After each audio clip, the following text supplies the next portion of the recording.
It is a gorgeous day.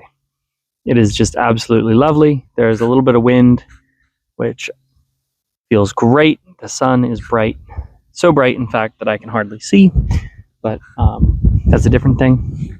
I'm out here with my dog, hanging out on the dock, taking a small break because I've been writing, and I've been trying to write the end of a book. And yesterday I ran into a problem. So I thought I'd talk about it today. As I'm taking a break here, I thought it'd be fun to just reminisce a little bit about what happened yesterday, talk through how I found a solution, and hopefully you guys can gain some value out of it as well.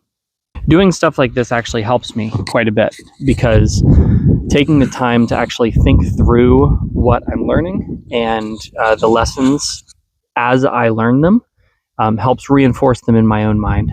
And so I appreciate you listening as I talk about this.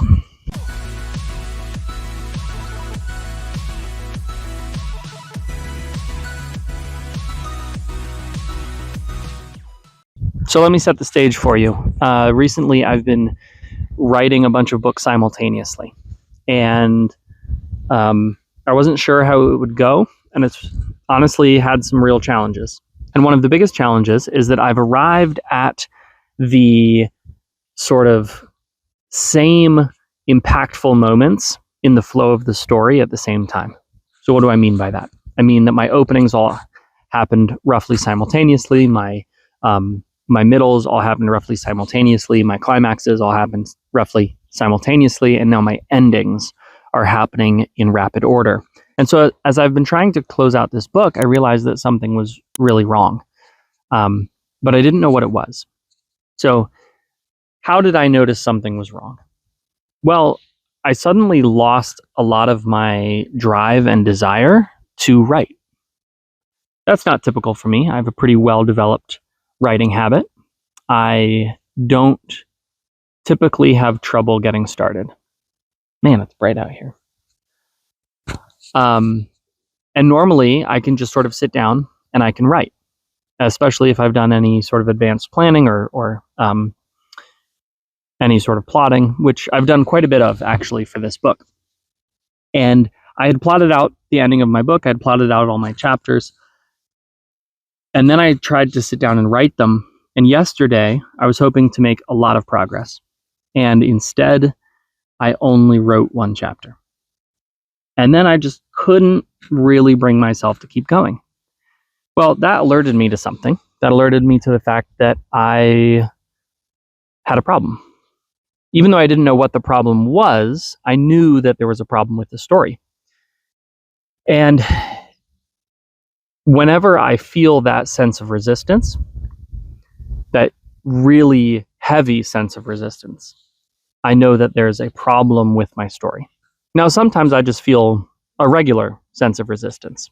If you've never read Stephen Pressfield's The War of Art, I highly recommend it. He talks about resistance as sort of the enemy, the great enemy of any creative, and I definitely think it's true.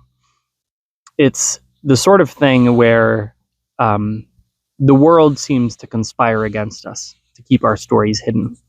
And as a writer or as a creative, we have to fight through that resistance to bring what we have to share with the world to life. But this level of resistance is beyond that, right? This wasn't I don't want to write. This was I can't write. I can't write this. Not that I couldn't write anything, but it's just that this story in particular, I couldn't continue with. And whenever that happens, I like to take a little bit of time to just let myself subconsciously process. Because the trick is figuring out what's wrong with the story. And sometimes it's glaringly obvious, but in this case, it wasn't.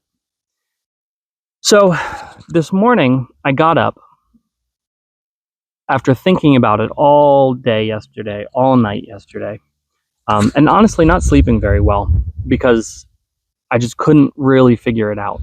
And so this morning, as I typically do, I went to some of my writer friends and said, hey, what do I do? Because the reality is that none of us always have the answer. None of us are able to do this perfectly. And sometimes we just get stuck. And honestly, yesterday and this morning, I was stuck. So I asked my friends, what should I do in this situation? And what's curious is instead of trying to dissect my plot, instead of trying to dissect my book, instead, they just gave me some simple advice. Now, by this point, I did actually have a sense of what was wrong. The plot wasn't moving quickly enough, and I felt like it was just sort of dragging. And so my friend said, all right, why don't you just write a list of 20 things that might happen that will make it more exciting? So I thought to myself, oh, that sounds like a simple thing to do.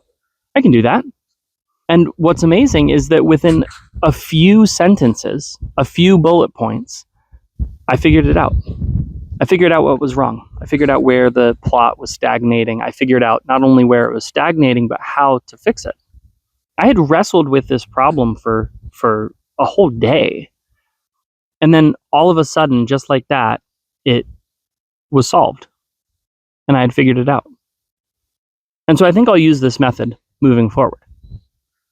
Just start to write out the other things that could happen. Make a bullet point list of ways you could solve the problem. You know, I've talked about this before.